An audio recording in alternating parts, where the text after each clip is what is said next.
ভাই দেখতে পাচ্ছেন আমার সামনে আমার গিয়ার সাইকেল আছে 25,000 সাইকেল যে নিয়েছিল সে 25,000 নিয়েছে, আমি নিয়েছি 1,000 টাকা, সে আমাকে বেচে দিয়েছে।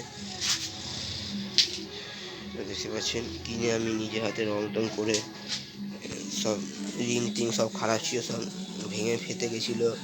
রিং কিনে এনে নিজে হাতে লাগিয়েছি, টিউ কিনে এনে লাগিয়েছি, টায়ার লাগিয়েছি, সাসপেন্সার লাগিয়েছি, সিট লাগিয়েছি, ক্লিন বেল লাগিয়েছি, রং করেছি, হ্যান্ডেল লাগিয়েছি, গ্রিপ লাগিয়েছি, ব্রেক লাগিয়েছি। কী কী খরচা পড়েছে বলছি। রং আছে 250 টাকা, এই যে রং। রিং আছে 442 টাকা, দুটো রিং 840 টাকা। টায়ার আছে 425 টাকা। সিট আছে 220, এইটা আছে 100, এইটা আছে 250 টাকা।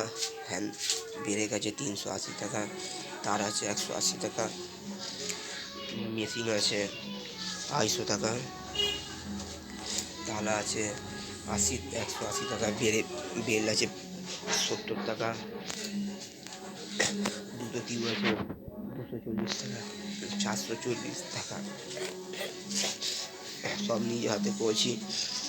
আর গিয়ার টিয়ার সব লাগিয়েছি, লাগানো ছিল। তো বলছি সেকেন্ড গিয়ারে ফেলবে না, আমি সেকেন্ড গিয়ারে ফেলে দাঁত মুখ সব ভেঙে ফেটে গেছিলো। তো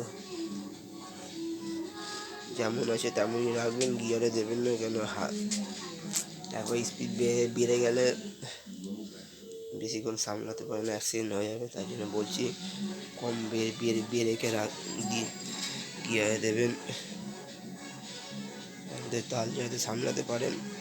কিছুদিন আমার আগে হয়েছিল, 1 মাস আগে, দাঁত মুখ সব ভেঙে কেটে মেতে গেছিলো পড়ে গিয়ে সাইকেলে। হ্যান্ডেল সব নতুন সব লাগিয়ে সব নিয়ে বেরিয়েছি, এমনি হয়ে গেছে, জানতাম না যে এমনি হয়ে যাবে।